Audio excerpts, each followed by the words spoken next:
Hello, everyone. This is John Costa at the Documentary Media Centre. So we're well over halfway now in our 16 days of activism, this sort of online hashtag that you can follow and support wherever you are in the world. And it was a great opportunity for us to be able to do something with friends and associates here in the UK of the documentary media, but also supporters of our Parallel Lives project covering the Global South. So we've had a real kind of mix of interviews with people talking about activism in its broadest sense, which, you know, the definition is anything that you do vigorously, which is interesting. A lot of people thought they weren't activists until you say to them, well, you're doing something. Maybe activism isn't about how vigorous you are at doing it. It's the fact that you do something these days rather than just the like button on Facebook. And also thinking about what activism is specifically to each individual person and their own particular take on it. And I'm delighted that today I've been joined by Gerhard, who in my mind, is the kind of climate activist that you are able to have a conversation with. I know we've run a newsroom, haven't we, for World Oceans Day a few years ago, and we've done a few conversations since. Climate activist, does that cover what you do, or have you got more of an insider take on it? Yes, that will do. Yes. Yeah. Thank you. Okay, brilliant, excellent. I'll make sure we put you in the right frame, right frame, so people know where you're coming from. Now, I've been talking to people about things like ally and stuff like that. What does ally mean? We're talking about trans activism. We were talking about mental health activism later on today. Yesterday we were touching on disability activism, and what do these different things mean? I mean, from your perspective, what is climate activism from your view? You know, how do you get involved in climate activism? Well, one thing was interesting. Well, actually, it started with a university, the Montfort University in Leicester. So that opens the door to studying plastic pollution, and then activism is not very far away. And we had in Leicester climate protests, youth climate protests. That was very interesting. Was there and filming and seeing what was happening all through. And then I got engaged in environmental activism on Twitter. And I still do that. And then, of course, we had World Oceans Day with you, John, and we pulled various people from all over the world. And that was interesting. That was very interesting. And that was a kind of activism as well. So in majority, I would say I'm an internet activist. Is that kind of bringing people together to have conversations and find out more? I mean, I know that the chap that you brought from Australia onto our World Oceans Day newsroom was fascinating. Talk to him, and again, because of that event, I follow him as well, and he's very proactive on Twitter, holding people to account and countering, false narratives that people put out with sort of data and relevant information. And then that young lady that we spoke to in America, in LA, was it in San Francisco? She was really got into it, almost like a. Well, she was great. Yeah. She was very, very passionate about it. And then we had, of course, Greta Thunberg episode. I would almost say now we don't hear too much about her. But now Just Stop Oil is pretty much in the headlines. And there was a very interesting conversation I had. Someone was saying, like they did with Greta as well, well, all this orange paint over the buildings, surely that is oil-based, that is petrol-based, so they're hypocrites. And I said, no, it's actually water-based paint. And then that person had no other answer. But surely their banners are oil-based. So again, it comes to the point that an activist has to be 100% non-carbon, non-oil-based, which is not possible, of course. So that is extreme. There are people like that. They're expecting that, but it's just a deflection, really. Now, I just want to ask you, it was interesting to, I mean, right back to our a couple of years ago now, our World Oceans Day thing, where obviously, you know, Greta was in the headlines with her Friday school protests, and young people got involved in it, and it was a very kind of young person's movement at that time, galvanizing young people globally to do things. And I guess, you know, them walking away from school, which ultimately is compulsory, was the thing that was more controversial than what they were saying. So a bit like your person saying, well, their paint is oil based and stuff. Now I think with this you know, stop the oil, and the people that are causing, you know, disruption on, you know, the motorways by gluing themselves to the motorway or climbing up the infrastructure, or they tend to be older people, you know what I mean, more kind of our age group. And it's really interesting, isn't it? It's that, you know, they're retired, so they've got the time in order to be involved in protesting and maybe taking more direct action after a life of working. But also they seem to be the ones that are willing to go that extra mile, you know, that kind of, I hate that term really, but, you know, putting your body on the line to, you know, whether it's be arrested or, you know, to get a criminal record at the age of 70, in order to make a point for people. Do you think people are more driven to direct action now because they just feel all the other ways are not so much a waste of time, but they've been done and we're still producing and not hitting targets, so therefore direct action is more the way to go? Yes, we see so much direct action from Greta Thunberg at that time, and still that is going on, but not anymore that much in the headlines. Then there are plenty of activist groups from Extinction Rebellion and now Just Stop Oil, or the activists who want every insulate Britain. So there is a lot of activist groups. So it becomes actually normalized. Of course, the government, they don't particularly like that, and you can protest, but don't leave the pavement or something like that. So yes, it is more and more acceptable, and the older generation get involved. At least they get involved on social media. It's not just a young person activism anymore, and yes, it goes, and it actually bears some fruits. It bears some fruits. And I mean, if we look at the COP27, then that has been pretty much a disaster, except perhaps loss and damage from proposal. Of course, no money has gone in there yet. But the rest, there were just 600 delegates from the fossil fuel industry.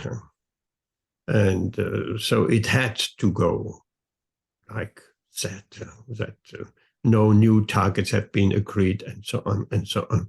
I have been recently, I came across on Twitter a long time before, but recently rediscovered it, Cem Bendel. I don't know, Professor Cem Bendel, if you heard of him, deep adaptation. So he comes out with a concept that is already too late to do something about climate change. It's already too late. Let's just see how we can adapt. And he put forward, it will be, if we go beyond 1.5 degree, it will be a societal collapse and a social breakdown. And like what we see at the moment in Haiti, where gangs are ruling, and something like that. So he has been criticized that you have to be positive. If people take this defeatist approach, then there is no hope. If we don't give any hopes, then nobody will act, which is not necessarily correct. But here we go. Yeah, because I mean, I don't see that very much as being defeatist, saying it's beyond that point of no return. If we're saying about adaptation, then we can be positive about the adaptation, because those adaptations, if you like, have to come from the people that are going to be affected the most. I mean, you know, you and I are at this particular moment, you know, sitting in Leicester, right in the middle of the UK, probably the furthest away you could get from a tide anywhere in the UK. Whereas, you know, if we were to sit here now and talk on Zoom with someone in the Maldives or, you know, any of the Pacific Islands, these people have a clear and present danger of losing their home.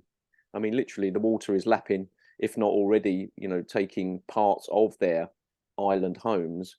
They're the people that we need to have the adaptations for, and working with them for solutions, not just moving them to the mainland. That's not the solution, is it?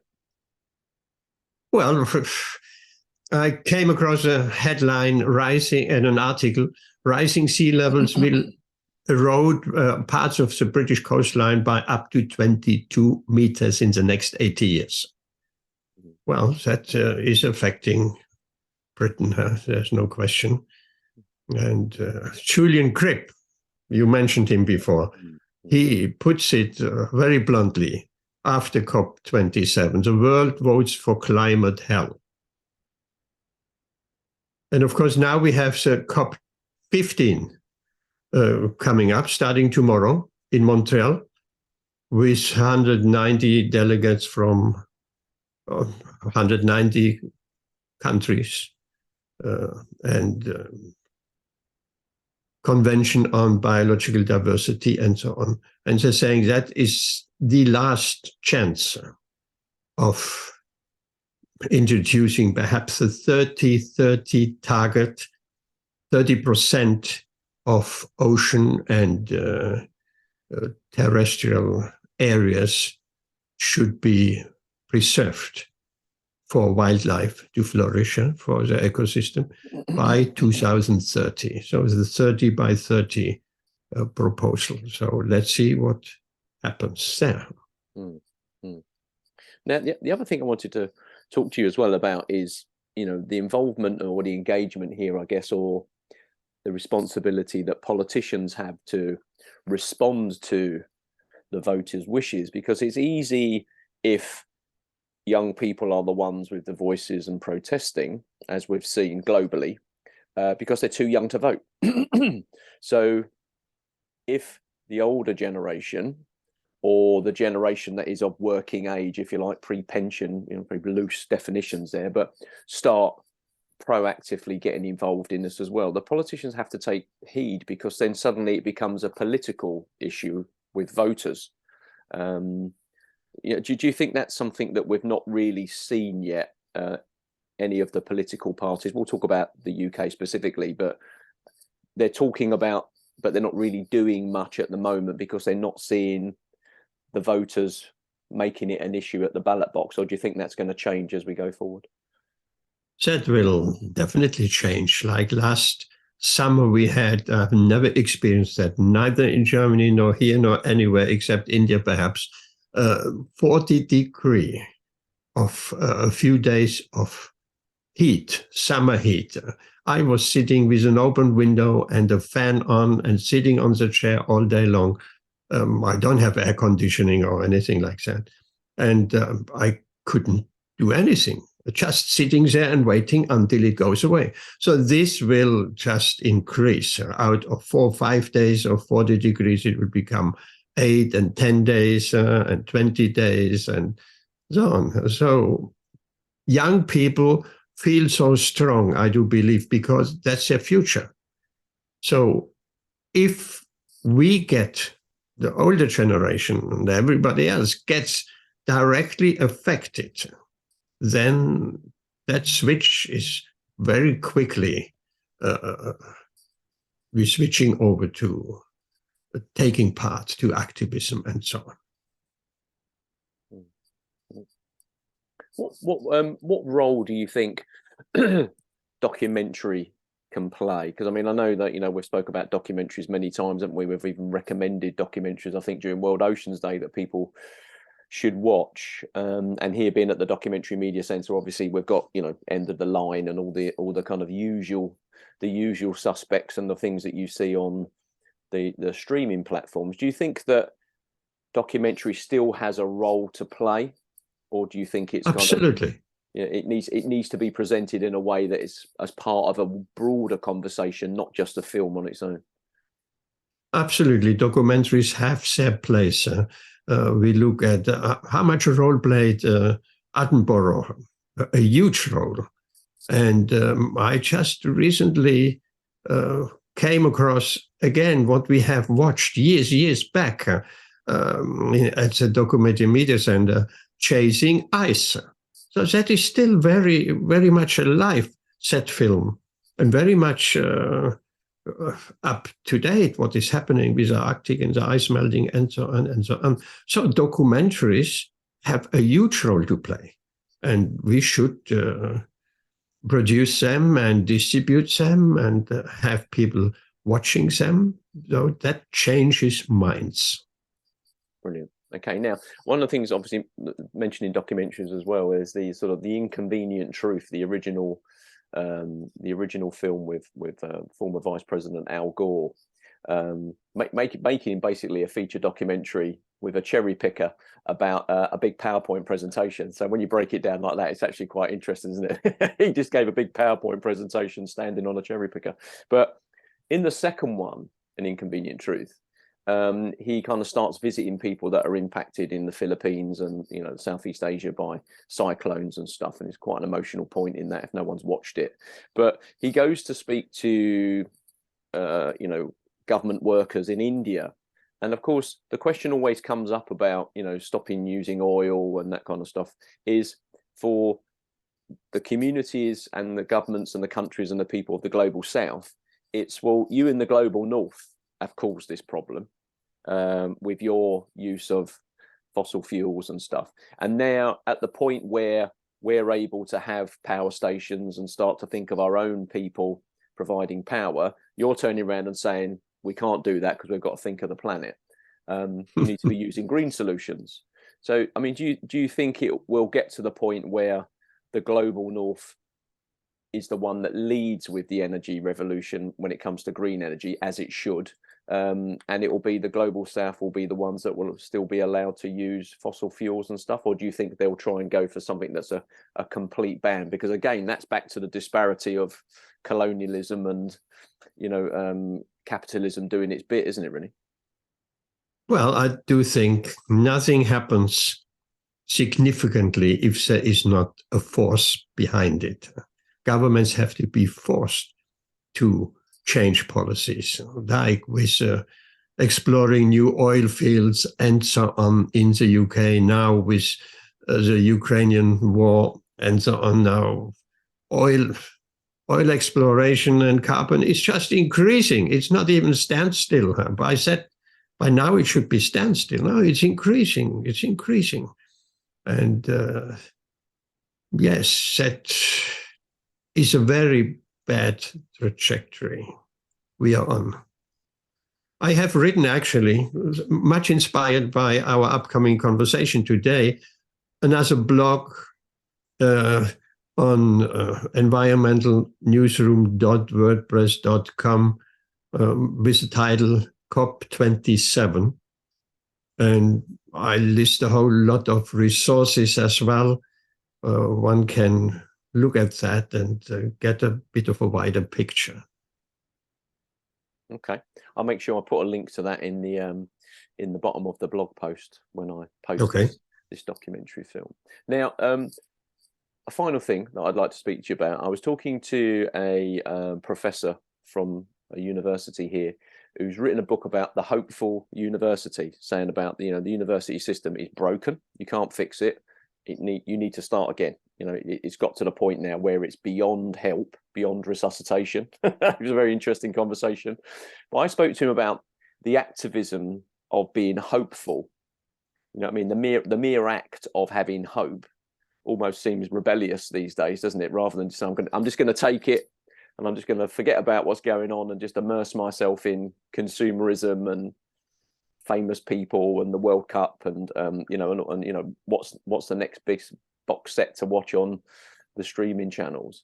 Do you think that, or do you get the impression from your engagement with Twitter, again, as someone who uses Twitter in order to engage in a specific thing, like the environmental side of things, that there's still quite a lot of hope out there? Because mainstream media, if it was left to them, would just turn around and say, well, we just need to get on with it and get used to it, and don't worry, there's nothing we can do. Whereas in fact, when you start talking to eco activists or green activists or environmental activists, there's people saying, well, there's still things that we can do. It's when we give up being hopeful that's when things won't work. Yes, well, that is the whole criticism of deep adaptation.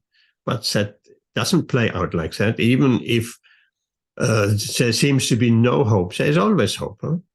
And even the mainstream media say, focus on football and this and that. But then if that focus, like World Cup is finished, then environmental concerns coming again on the media agenda. So they're appearing and popping up again and again and again. And there should, in fact, there should be a continuous focus on it. So there is always hope, of course. But like the activists and young activists and old activists after the COP27, they coined the phrase, we don't want to be doing COPs forever. They want some change and not just sitting down and talking and talking and talking. They want some real change, and people want some real change and will be forced to real change quicker than we can even think. Yeah, and just finally, I mean, I was talking to a couple of people recently, and we were talking for our conflict memory and education project about post-conflict situations and people remembering stuff. And the conversation came up about Iraq with, sanctions and then 20 years of occupation by an international force.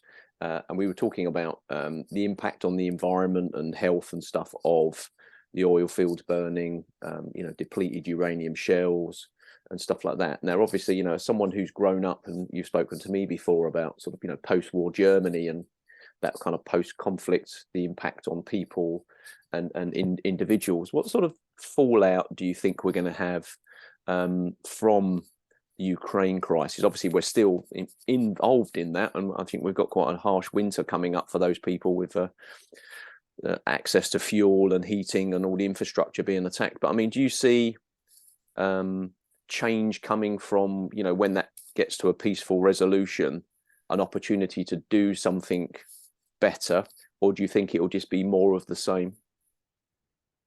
Well, I do feel there is a lot of change coming as we move. It's not just a Ukrainian issue. It's a Western issue against a Russian issue, not only Russian, the BRICS countries and the Asian and emerging economies like China and so on. So we witnessing a move from a unipolar world into a multipolar world. And perhaps we are somewhere not that far away of the US petrodollar losing its status as worldwide reserve currency. And we haven't seen anything yet. The upcoming war with China, that is really the big issue. So that is America, the US, and Russia confronting each other here. And you said of fallout. Well, we can only hope there won't be any nuclear fallout in the end. And the nuclear winter will solve the climate crisis, isn't it? But if it looks like they don't do anything, there's so many other distractions and the war, this and that. So there is no real progress on actually doing something on the climate. And everybody is still thinking of eternal economic growth.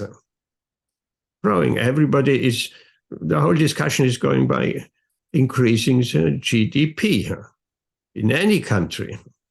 So there have been no real concepts put forward of, well, there are some who are saying degrowth. or at least circular economy, and there are many other concepts. So it's quite possible that a worldwide economic system is on the brink of collapse, and that brings with itself lots of chaos and war and so on and so on. And displaced people, and the impact on people having to move, or millions of people being on the move, and then the impact on where they go. But you can't blame them for wanting to move. You'd be in that situation as well, isn't it? It's such a multi-faceted problem. It's never one big thing. You know what I mean? It's not like World War One and World War Two. There were sort of global conflagrations, and you can kind of neatly frame it in a box. Whereas this kind of non-World War Three concept, where actually there is conflict everywhere, and it's probably equivalent to World War Two, as in like multi-continent, multi-players, if you like, multi-protagonists, everybody trying to shape it and frame the narrative in their own way as them being right and being righteous, whereas in fact it's probably more dangerous when it's this fragmented, because it's easier for it to escalate, isn't it? We haven't really seen anything regarding migration. If the planet heats up and we're getting into a hothouse Earth, which Professor Bendel says we are already in, then there will be a migration from south to north, not even in the millions, in the billions.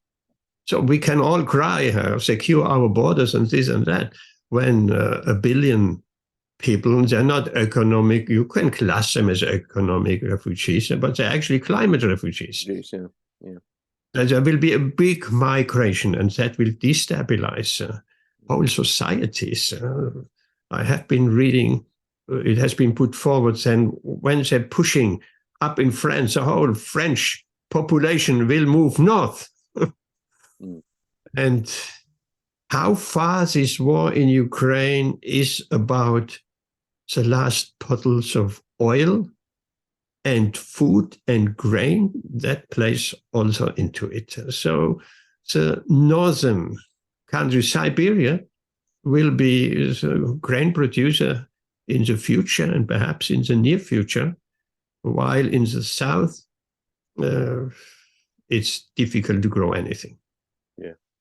Yeah, it's definitely, it seems more of a sort of worrying time, but it just seems to be, there's so many bits to this now. I always talk to my parents about sort of, it's a little bit like what I do here is like playing chess. You kind of, you've got your big pieces, and you've got your sort of high profile pieces that can move in any direction, and then you've got your pawns that kind of plod their way across, and every now and again they can have a glory moment by taking an opposition piece, and we just seem to, when you look at that from a maybe a climate perspective, you've got your main playing pieces in chess, and you've got, like, your cops and all these kind of big things. Well, of course, what it does is that just because you can then move in any direction, that gives you a false sense of power or authority, but you're still up for being taken. So therefore, you've got to be vigilant. And I think this is where, we really need to start thinking about, some of the bastions that we hold up, are sort of, the pillars of the thing that hold our society up, as being unbreakable, or they can't collapse. Well, of course, that's completely wrong, because the bigger they are, the chances are the quicker they'll collapse.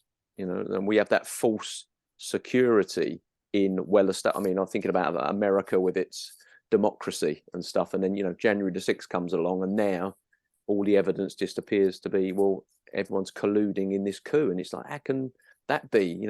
These headlines are headlines that you read in anywhere else in the world. And I think we're challenging now, for the first time, the world is at the point, and climate has pushed this conversation, where the things that we hold to be fixed from a global north perspective, a west perspective, are just as fragile as what we complain about or read about in our media.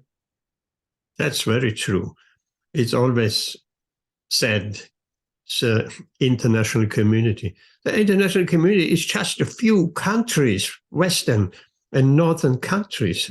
There is a rest of the world which don't agree with what we Western countries really do. I do believe we are in a time of great, great change. It has Breckenwood, Second World War. That's an international system. It's a petrodollar system. That's an international system, which they try to, of course, maintain for eternity, but that will not last. And we see it crumbling, and it looks like at the moment what has been so solid for the past 50, 60 years after the Second World War is this order is challenged, and this order is just tumbling with all what comes along of chaos, and until a new world order, better or worse, who knows, is established. But we're living in very, very uncertain times. And within our lifetime, we will see absolutely great upheavals and change. I do believe so. Yeah, I have to agree with you there. So I think, we live in interesting times. We can call it interesting times, and then you and I can carry on talking about it. And at least then trying to do our bit to raise the profile of those people that are affected the most. And hopefully that's what our Parallel Lives Network can do as well, give people an ability to get their voice heard with the content that they're making, rather than making content about what they're doing about it. I think that's what's really important, that the people are able to do that. So listen, thank you very much for talking to me, Gerhard. It's always a pleasure to get your insight. It's always good to watch you on Twitter as well, engaging in conversations, or your response to someone. It's the way that you frame your response to someone is always based on, not an emotional reaction, but, your thought about it, and you make a valid point, and then you counter with some factual evidence. So not challenging their truth, but maybe more about, who do you trust to tell you the truth? It's one of those things that is an ongoing thing. So I really appreciate you taking the time. Thanks very much. Okay. Thank you for having me on your program. And I hope the Parallel Life Network and everything, and bringing the voices from those who don't have much of voice, that will continue and grow and grow and grow.